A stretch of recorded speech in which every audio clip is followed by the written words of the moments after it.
Pertanyaannya saya bacakan dulu, kemudian cerita sebentar, kemudian pertanyaan ya. Kam akilin ayat madahibuhu, kam jahilin talqahu marzukon. Berapa banyak orang yang pinter, rezekinya itu seret, sementara orang yang goblok rezekinya itu lancar laksana air terjun. Cerita begini Buya, ada mertua punya menantu dua. Yang pertama itu lulusan UGM dari Jogja, Universitas Gadjah Mada. Kemudian punya anak sampai 3 itu hidupnya tuh mensusah mertua aja. Sampai ingatnya, dia dijanjikan sama istrinya itu, tar nih kalau saya dapat kerjaan, jangankan emas permata, dolar Amerika saya borong. Penuh janji palsu. Sementara yang menantu kedua itu keluaran UGM lagi, tapi UGM dari Cirebon bukan dari Jogja. Iya. Apa tuh Cirebon? Ya kerjanya itu serabutan, dari kalau UGM dari Cirebon itu Universitas Gandul Mobil Perkenekan. Ya banyak jurusannya, banyak Palimanan, Jakarta, ada Cirebon, Denpasar, bahkan Palembang, pokoknya banyak jurusannya lah. Tapi dia sukses ya, maksudnya diacungi jempol sama mertua begini. Kalau yang pertama jempolnya ke bawah.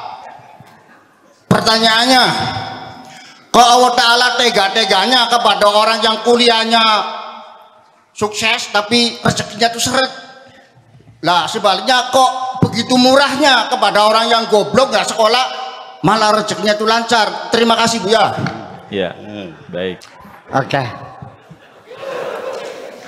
Kita kembali kepada janji Allah Subhanahu wa taala. Wa ma min dabatin fil ardi illa 'alallahi rizquha. Binatang melata di bumi itu rezekinya dijamin oleh Allah. Pasti kebagian rezeki semua.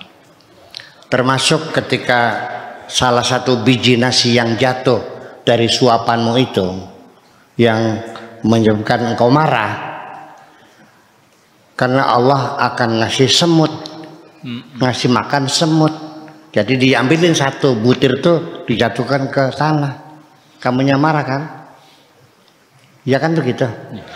Jadi artinya bahwa rezeki ini sudah diatur oleh semuanya.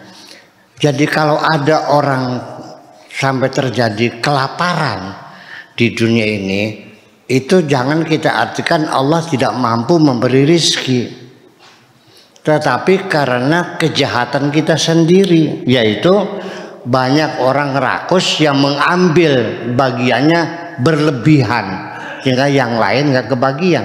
Itu aja persoalan. Itu masalah rezeki. Kemudian rezeki dimaknai jangan berbentuk uang dan materi. Apa saja yang bisa meningkatkan kualitas hidup kita, memberikan kesenangan, kegembiraan dan kenyamanan, itu semua adalah rezeki. Dapat suami rezeki enggak? Punya anak Rezeki. bisa sekolah, Rezeki. bisa naik haji, dari semua segala fasilitas. Ternyata rezeki yang paling substantif adalah kesehatan. Pak Tato rezekinya sehari 1 miliar, mau nggak? Mau banget. Tapi cuci darah tiap hari. Nah, mau. Bahkan rezekinya sehari 100.000. Alhamdulillah. Tapi badannya sehat. Alhamdulillah. Jadi yang mahal mana? Kesehatan. Makan sate sama makan tempe, enak mana? Sate. Kalau giginya sakit, makan tempe giginya sehat, enak nggak? Jadi yang enak itu satenya apa tempenya yang enak atau sehatnya? Jadi kalau kita mengatakan kenapa orang itu rezekinya banyak, setiap Allah memberi ada yang diambil. Tolong dicatat, tanda kutip. Setiap Allah memberi ada yang diambil. Setiap Allah mengambil masih ada yang diberi. Anak Arab urupe, bahasa Jawanya anak Arab urupe. Istrimu cantik, diberi oleh Allah. Cantik bukan main. Tapi tiap hari pengen belanja saja. Akhirnya Pak, ayu mayu, mau belakan yang ngereng-ngereng baik kan enggak? Betul enggak? Istrinya tidak cantik, tapi setia dan taatnya bukan main.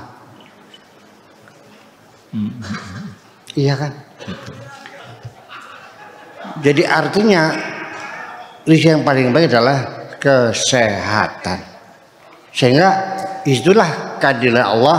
Allah memberi rezeki secara adil. Adil menurut Allah, bukan menurut otakmu. Dan itu betul adil. Jadi orang bisa bahagia tidak mesti harus di rumah gedong kok. Ada nggak orang di rumah gedong tapi ngereng-ngereng, merintih? Banyak. Yang rumahnya gubuk rewet tapi tertawa terbahak-bahak ada nggak? Itu persoalan, itu masalah tentang rezeki. Oke, nanti kita berpikir analisis dulu nih. Kemudian tentang ilmu. Nah, kita lihat ilmu dan rezeki. Tentang ilmu, memang ilmu itu bisa bertemu dan dia punya fungsi yang sangat menentukan sekali.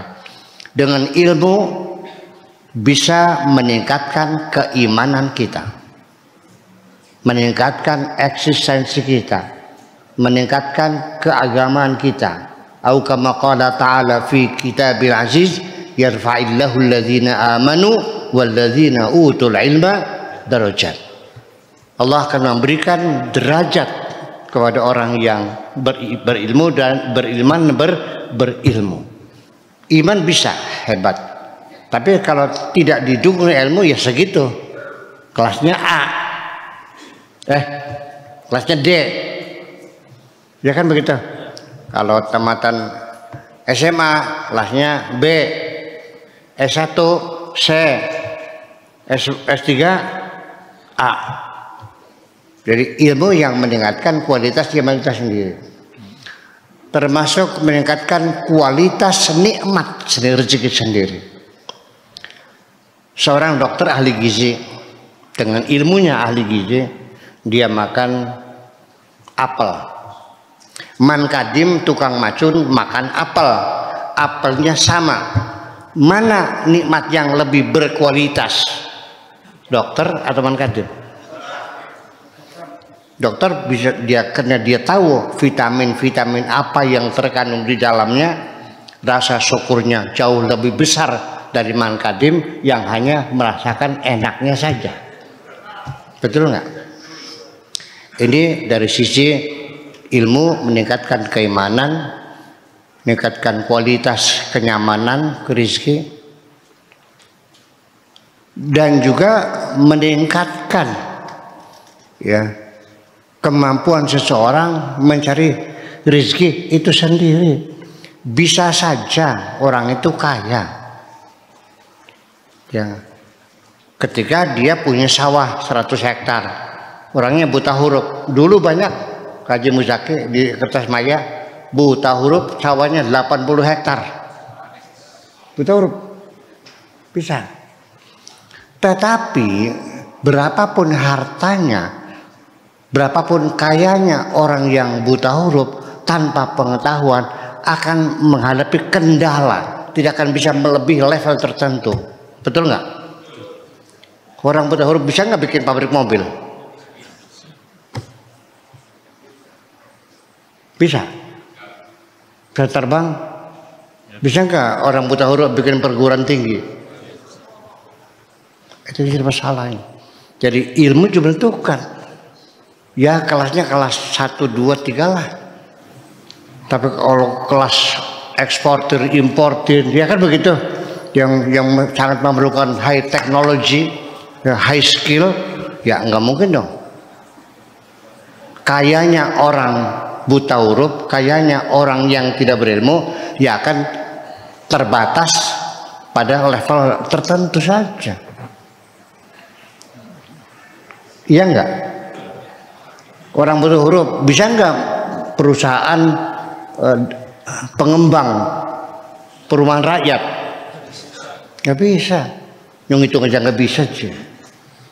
Aja kayak Mang Umar, ngaji Umar Tegal Gubuk, orang kaya di sana.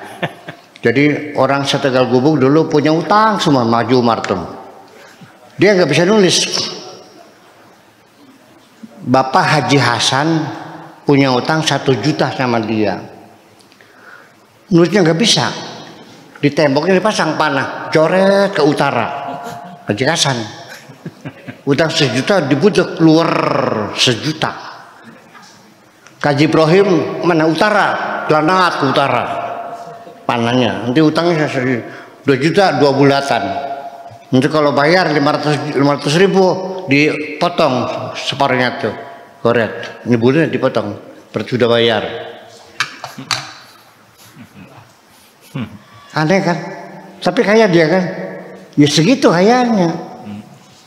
Bisa nggak dia bikin perbankan? Tidak bisa. Bikin BCA bisa nggak? Ya nggak bisa. Tetap aja rezeki juga ditunggu oleh ilmu. Nah, sebetulnya ada seorang filosof ditanya oleh rajanya, kita kamu filosof ya, sini, weh filosof, saya raja yang adil, setuju nggak? Setuju. Kamu yakin saya yakin Anda raja yang adil. Mana buktinya? Saya lihat sendiri Tuan Raja, engkau berikan kesempatan kepada rakyatnya sama, kesetaraan. Enggak ada seseorang yang dilebihkan yang lain. Betul kata Raja. Semua rakyat saya beri modal, kasih modal yang sama, kesempatan yang sama, dukungan yang sama. Ternyata hasilnya tidak sama. Dikasih modal yang sama, kesempatan yang sama, dukungan sama, fasilitas yang sama, tetap ada yang kaya, ada yang miskin. Kenapa? Kata Raja, supaya rakyat tahu tidak ada hubungan rezeki dengan ilmu. Kalau ilmu sebagai alasan utama seorang kaya, maka sang dosen harus lebih kaya dari mahasiswa. Betul nggak? Orang-orang kaya di Indonesia yang punya toko-toko besar sepanjang jalan Cirebon, sekolahnya nggak tinggi kok, paling SMA, betul nggak? Yang sarjana naik sepeda. Iya. Iya, ada lagi seorang di Amerika, seorang yang sukses. Dia cerita bahwa saya ketika kuliah ngedapat nilai A nih. Nilainya saya semua, saya made. Ya dia pernah ranking. Tapi saya lulus alhamdulillah. Nah, sekarang teman-teman saya yang apa? Kumlot ya. Ya. Yang ranking 1 alhamdulillah sudah pada bekerja semua di pabrik saya. Ya, tidak ada hubungannya. Karena rezeki itu sendiri sebetulnya Pak Haji apa? Haji Puguh. Rezeki itu hakikatnya adalah dibagi oleh Allah, tidak dicari. Innallaha yabsutu rizqa li'ibadihi may yasha wa yaqdir. Rezeki dibagi oleh Allah, diberikan kepada yang dikehendaki oleh Allah, dan semuanya ditakar semuanya. Jadi kata urusannya rezeki, mencari rezeki berbeda dengan kita mencari ilmu. Kalau mencari ilmu kita perlu rajin, menjada wajada. Siapa yang rajin akan dapatkan. Kalau ilmu, kalau rezeki enggak. Ketika engkau mendapatkan rezeki, jangan kau mengklaim jasamu. Aku dapat rezeki karena aku banting tulang peras keringat. Bung, terlalu banyak orang yang peras keringat tukang sekop pasir di Kertasmaya sampai sekarang tidak ada yang kaya kok. Makasih gitu aja.